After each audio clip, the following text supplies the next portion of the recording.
Avec G20 en maths, il n'y a jamais de problème, mais que des solutions. À travers cette vidéo, nous allons voir ensemble comment soustraire deux fractions ayant le même dénominateur ou alors plusieurs fractions qui ont le même dénominateur. Sur le premier exemple ici, nous avons grand A qui est égal à 7 neuvièmes moins 2 neuvièmes.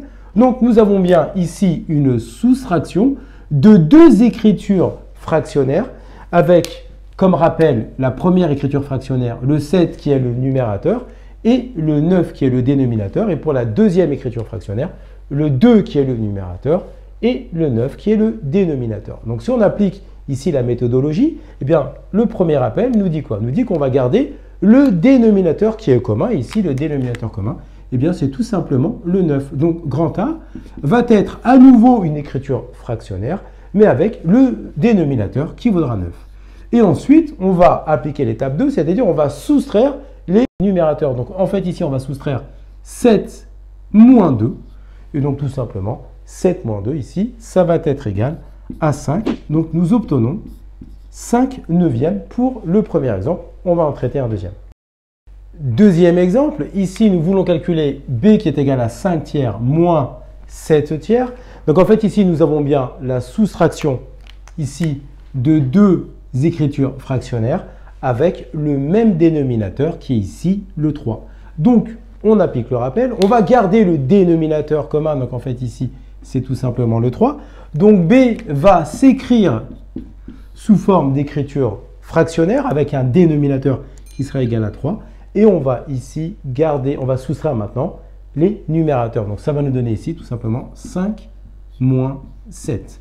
Et donc pour faire ce calcul 5 moins 7, il ne faut pas oublier de faire référence ici à la soustraction de deux nombres relatifs. Donc il y a une vidéo qui traite sur cette thématique. Donc ça vous montre comment on obtient le résultat, qui est ici tout simplement le moins 2 au numérateur sur 3. Donc cette écriture fractionnaire, nous pouvons également l'écrire sous la forme moins puis 2 tiers. Parce que le signe moins, qu'il soit présent au numérateur ou au dénominateur ou devant la fraction, l'écriture est identique. Donc on va l'écrire moins 2 tiers. Et là, nous avons bien ici une forme irréductible parce que 2 et 3 ne sont pas présents dans une table commune. Troisième exemple, ici, nous voulons calculer C qui est égal à 20 sur 33, moins 5 sur 33, moins 4 sur 33.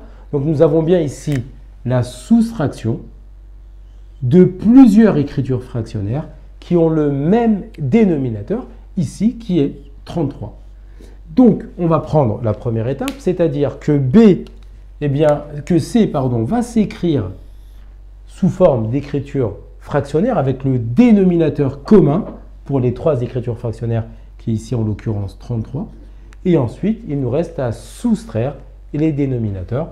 Donc ici, ça va nous faire 20, moins 5, moins 4. Donc ici, nous avons la soustraction de plusieurs nombres relatifs. Donc n'hésitez pas à faire référence à la vidéo s'il y a quelques soucis pour cette méthodologie. Donc ici, au final, on va obtenir ici 11 sur 33, tout simplement parce que 20 moins 5 va nous donner 15, et 15 moins 4 nous donnera 11, donc 11 sur 33.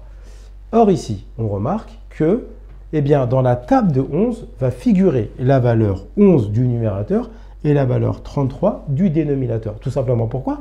Parce que 11, nous allons pouvoir l'écrire comme 11 fois 1, et 33 s'écrit comme 11 fois 3. Donc, autrement dit, on va pouvoir ici diviser le numérateur par 11 et le dénominateur par 11 pour obtenir, pour simplifier notre écriture fractionnaire.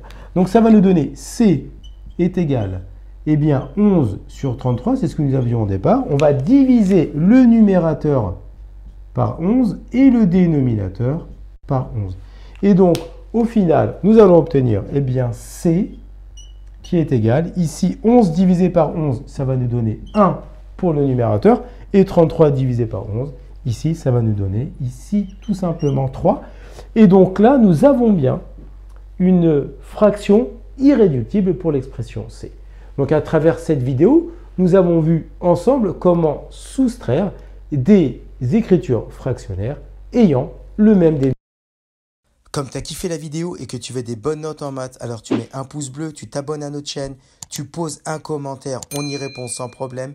Ensuite, on t'embarque avec nous sur g20enmaths.com. Des exercices corrigés, des détails de ouf avec ça. Plus d'excuses pour pas avoir de bonnes notes en maths. Et bien sûr, rendez-vous sur nos réseaux sociaux.